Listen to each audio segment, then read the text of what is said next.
Muskegon in Motion. I'm Sean Mullally, and we are visiting today with Allan Dake of the Muskegon Heritage Museum. Tell us a little bit about the museum. How long has it been here?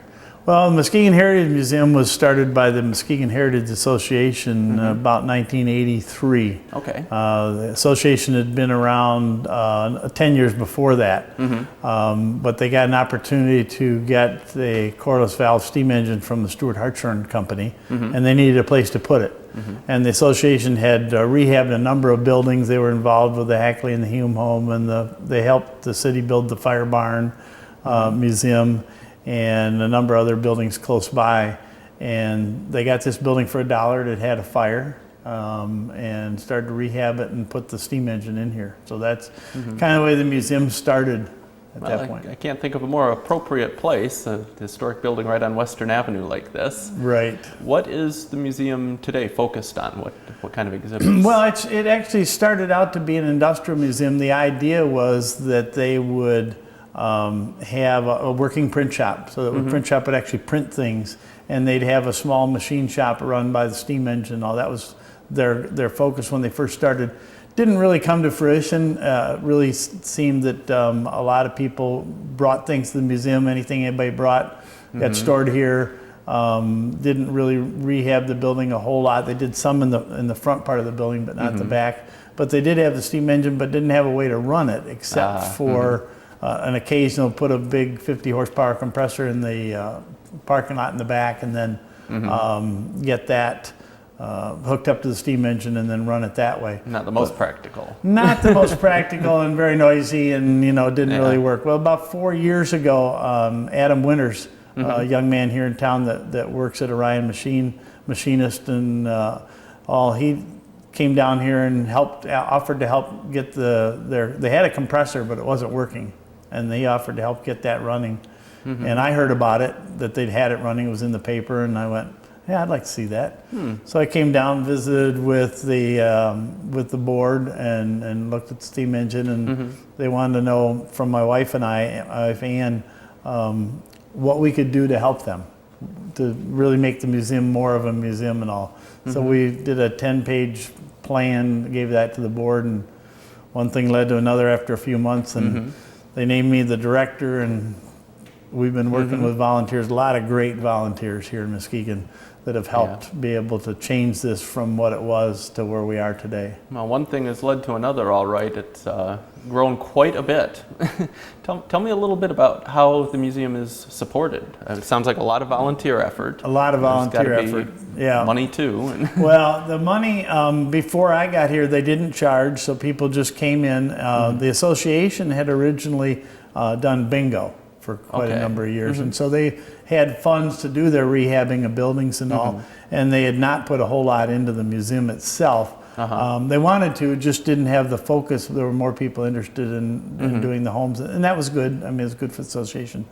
But when we got here, we said, we need to charge, we need to get some funds, because they didn't do bingo anymore. And so we did that, and then Ann was involved with the Community Foundation in Whitehall on the board, and she suggested that we start that we start a foundation for the museum. And so we took some money that was left by a previous member and put that in there, and the goal was to raise $125,000, and we did that without, except for one corporation here in town. It was all individuals that allowed us to raise over 2 years $125,000. Some very, very generous people, which is really nice. So today we have that money that we can tap into if we need to, but that $125,000, and as it grows, will stay at the Community Foundation. Nest egg. Yeah, that's a nest egg to help us, with the day-to-day expenses. Then, we depend on other donations.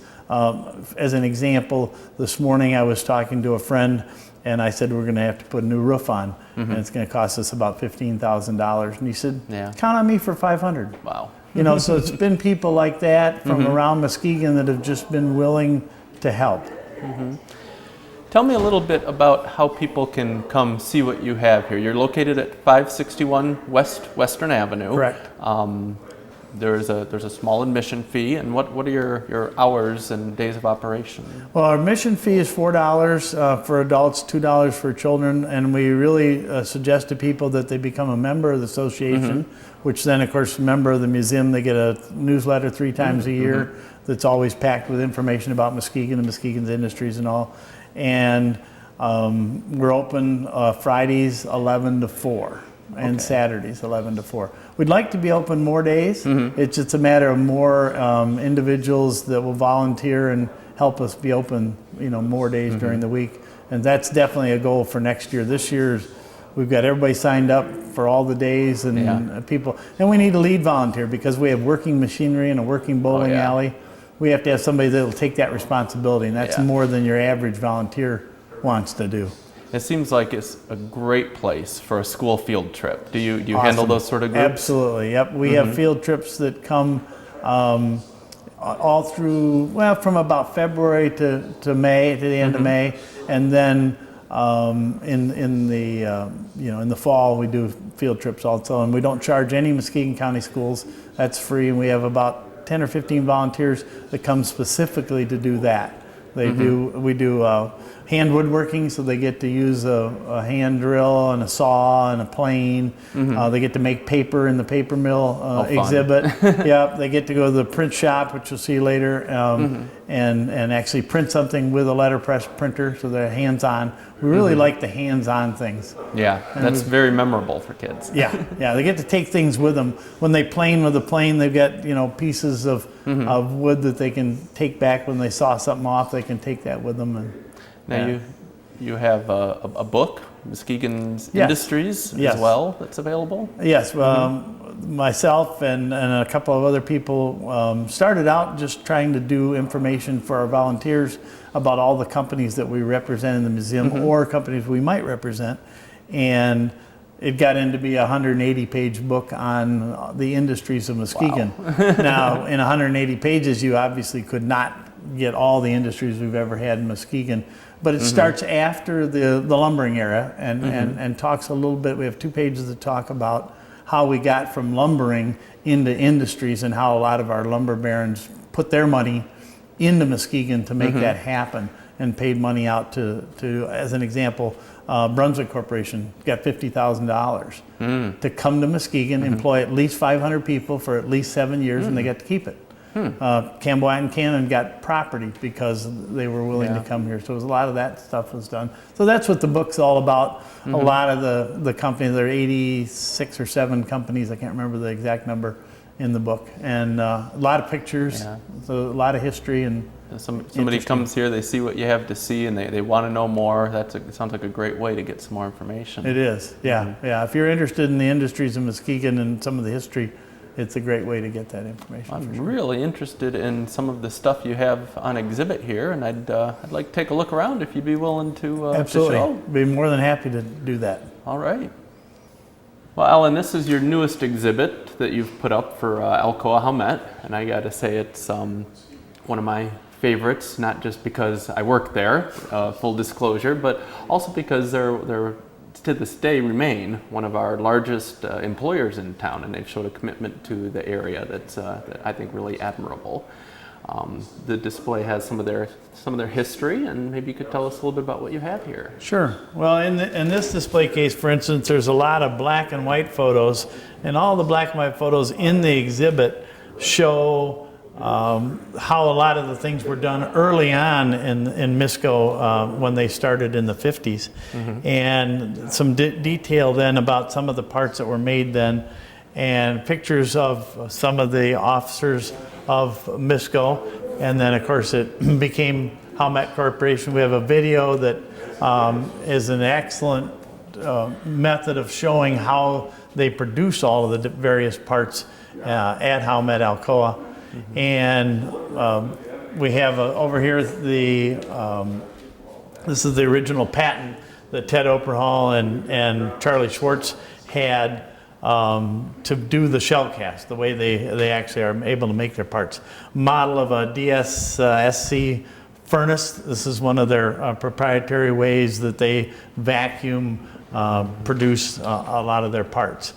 Then up on the wall, of course, some pictures again, black and white being the old way, color being the new way. In fact, the color with the gentleman where you see him opening the door is actually opening the door of one of these furnaces. It's so that really goes together quite nicely. Really interesting to contrast the historic way that things were done with the new technology that's been introduced since then.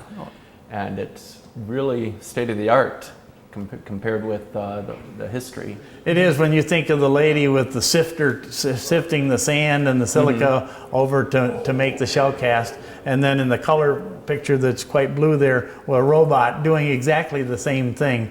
And I've been in the tie cast plant, and behind you, Sean, is the the tie cast part of the display, the titanium casting with this purple wax part of a Boeing 747 jet engine pre-cooler, and then a shell cast showing that's how they mold two of the parts, and then the finished titanium casting. And we're very fortunate to have those, and some of the other details about how they do it, not only a video, but some photographs. And it's pretty interesting. One of the things that we have up on the wall, Ted Operhall, one of his comments was, today we can point with pride that Howmet manufactured turbine components can be found in nearly every jet-powered aircraft flying in the Western world. So if you've ever taken an airliner trip, you've flown on Howmet parts. You've probably flown on Howmet's parts. I would almost guarantee that, yeah. And one of the other things that you see here is golf clubs. They actually made a number of different styles of golf clubs. And one of theirs was a liquid metal, which we don't have on display today, but I understand we'll have it within a week. They don't do that anymore, but it was one of the things that they did produce at Howmet. But most of the things are either land-based or flying turbine parts.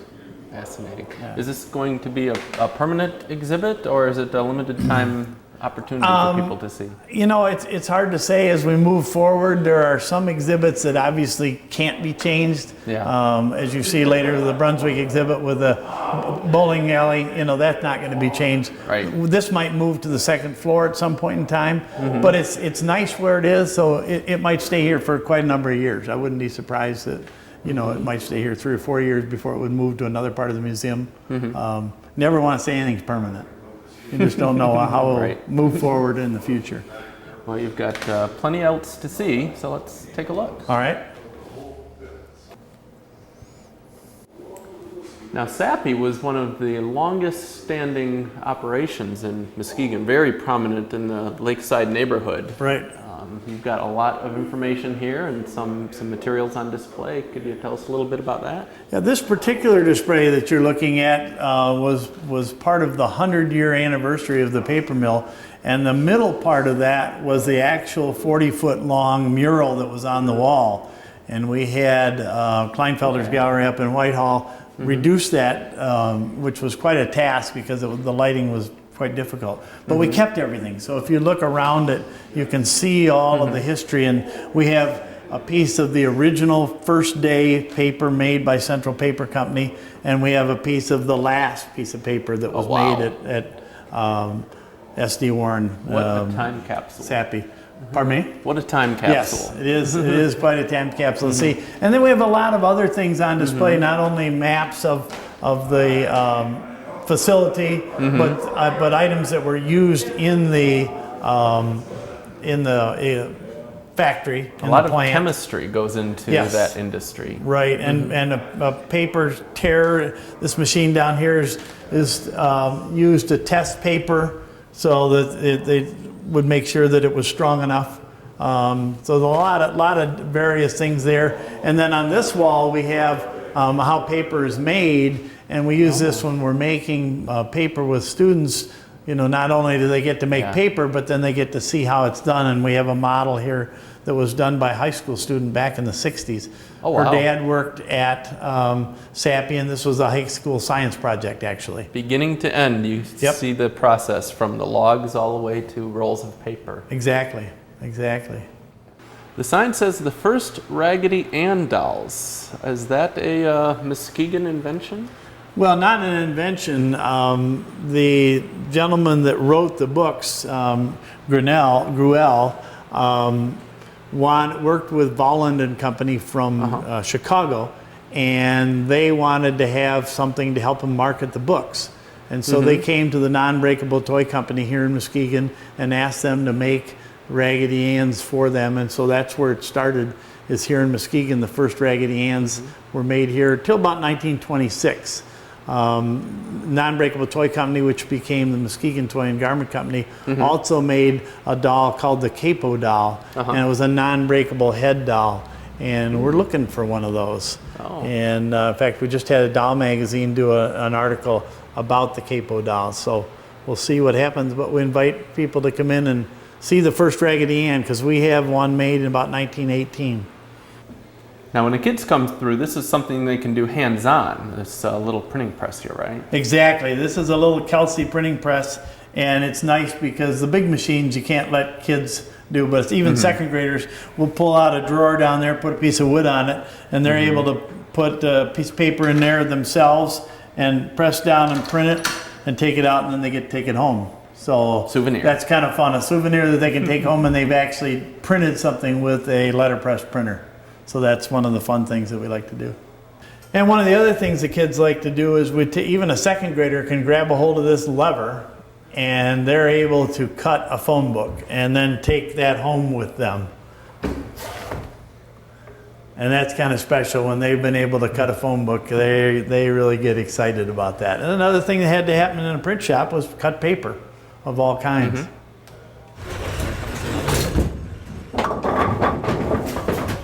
In the old days, you used to have manual pin setters that would go back there and set up the pins at bowling alleys until we had this invention.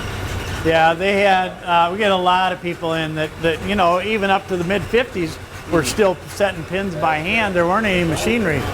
So this machine was made in 1960 here in Muskegon.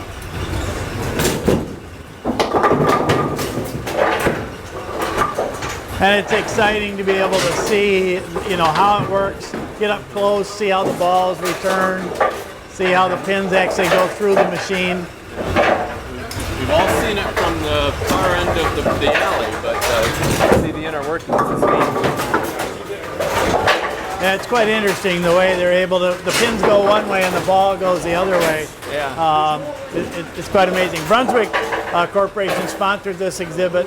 They came and installed, it took 3 guys, 3 days, professionals that install bowling alleys all the time, just to put this equipment here and make it work. We have some historic balls and shoes here. These were a gentleman that Arthur Bergnon that worked for Brunswick back in 1910. Then we have other things on display that Brunswick's made, because Brunswick made toilet seats and tires and, of course, billiard items and the Snurfer. A very big part of the local economy for many years. Yes, absolutely, for sure.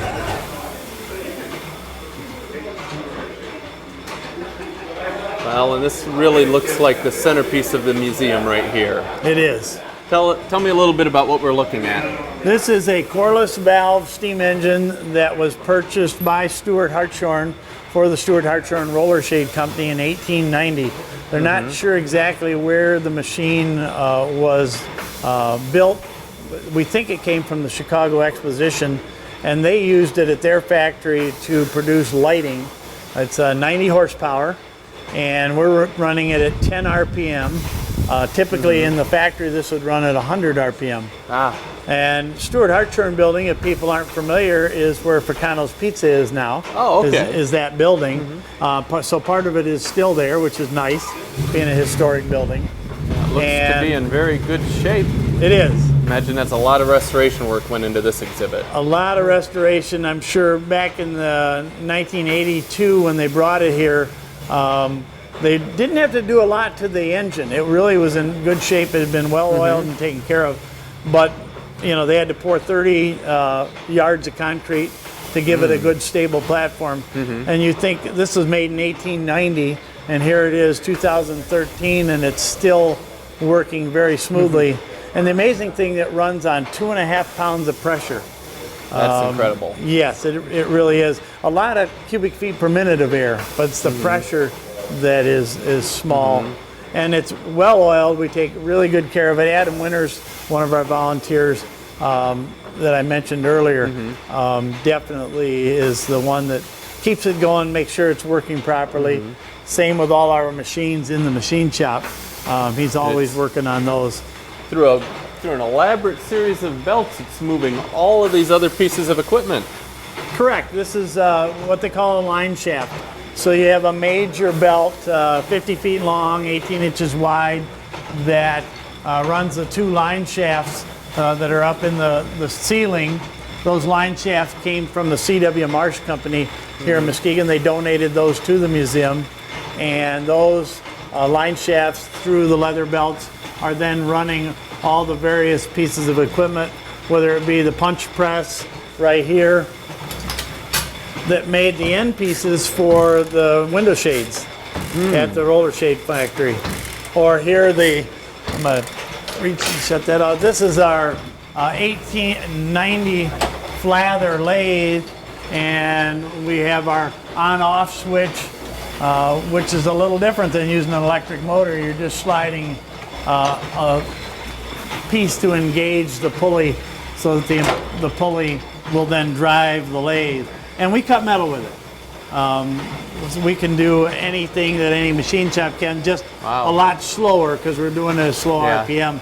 I mean, truly, if we need something done, we take it to a machine shop, but we can do it. We have the machinery to do that.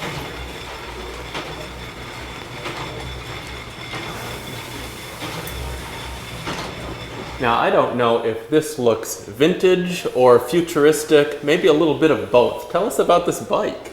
Well, this bike was made in Muskegon by the GMI Corporation, which then was George Morrell. They're still in business today. Just made for 1 year. The blue bike right here that you see is a prototype, and the prototype was made in the Grand Haven plant by Doug Fuller. He was an 18-year-old that worked there, and he donated this bike to the museum, but he actually is the one that put it together back in 1960. Wow. But it's all fiberglass. The only metal pieces are the ones you can see. There isn't any frame structure inside, so it's a very special bike, and yes, futuristic would be a good term for it. They cost $89 in 1960s. That was very expensive for a bicycle at that time. So that's one of the reasons that they didn't, make a lot of them. I see we got the Kadon exhibit here. Tell us a little bit about that, maybe. Well, Kadon, of course, company that's been here long, started out with Frohenthal and the Frohenthal grinders and all to grind bearings and things. And they're still here in Muskegon. And so we're pleased to have a number of their parts on display, along with a number of the other companies in this room, Gear Press and Anaconda and C.W. Marsh make leather packing. Anaconda made wire. Sealed Power Company exhibit with a lot of the pistons and piston rings and sleeves that Sealed Power made.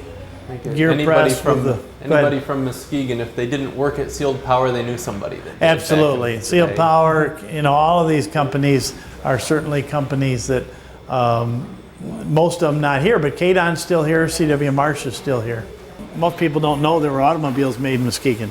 And the Henry was made 1909 to 1912. And the building they were built in is still there. It became Lyon's Machine. We've made so many automobile parts, but for a time we were actually making cars in town. Yeah, well, Continental Motors made a car. And the Lakeshore Museum has a couple of has one of their cars, the Beacon, in their collection that you can see. All you need is some more square footage, and I'm sure you'd have no trouble finding stuff to fill it. Oh, absolutely. Yeah, you're absolutely right about that. Now here's something a lot of people in Muskegon used to carry around in their pockets in the past. Yeah, these are employee badges, and when you worked at companies really prior to 1950, you would get an employee badge like these, and we're looking to collect more. And we've been fortunate, all these have been donated by people that their family, worked at one of these plants, and they're proud to see it displayed here in the case. Now, our local phone company here around Muskegon has changed names more times than I can remember over the years, but one of them that people remember the most for many years, it was GTE. Right. And that's your exhibit here. Tell us a little bit about what we're looking at. Well, this exhibit is sponsored by Frontier, our new telephone company. They supplied a lot of the things for the exhibit. The cord board especially is very special, and we've had some people in here that used to run those, because when you called in back in the 40s and before, that you had somebody plug in a cord to actually connect you with whoever you wanted. Ubiquitous telephone operator. There you go. The telephone operator that actually really had to, do some work. But we start way back, in 1878, 79 with the Michigan Telephone and Telegraph Company, and moved through all the other companies, GTE and Verizon, and then Frontier currently. And so we have a lot of old phones and other equipment and pictures of some of the buildings around Muskegon that were used for telephone. Now this is a working exhibit. It's a working exhibit. For some of the kids that come through, right? Yes. We want to be able to have kids pick up this phone, and actually the operator will plug in, answer them. Oh, they want to talk to so-and-so, and they'll go to another phone or two in the museum, and they can ring that phone from here. So that's one of the neat hands-on things again. Well, one of the other big employers historically that still has a presence in town is Continental Motors. And you've got an exhibit here with some of their items. Let's take a look. Well, of course, the Continental engine here is a tank engine, 800 horsepower, air-cooled tank engine. And then we have a small Continental Motors little generator they made mainly during the war years. Their marine engine used throughout this is a gray marine, but Continental made the block and all. Their aircraft engine made here in Muskegon, that's one of the regular Continental 4-cylinder engines. One of the things that's really unique here is the propellers. These wooden propellers were made in 1945 and 46 in Muskegon. That's something a lot of people don't know about. A lot of people do not know that propellers were made here, especially wooden propellers. And it was a variable pitch propeller. And then the Red Seal engine, one of their many Red Seal engines used in all kinds of trucks and cranes and everything else. This happens to be a generator.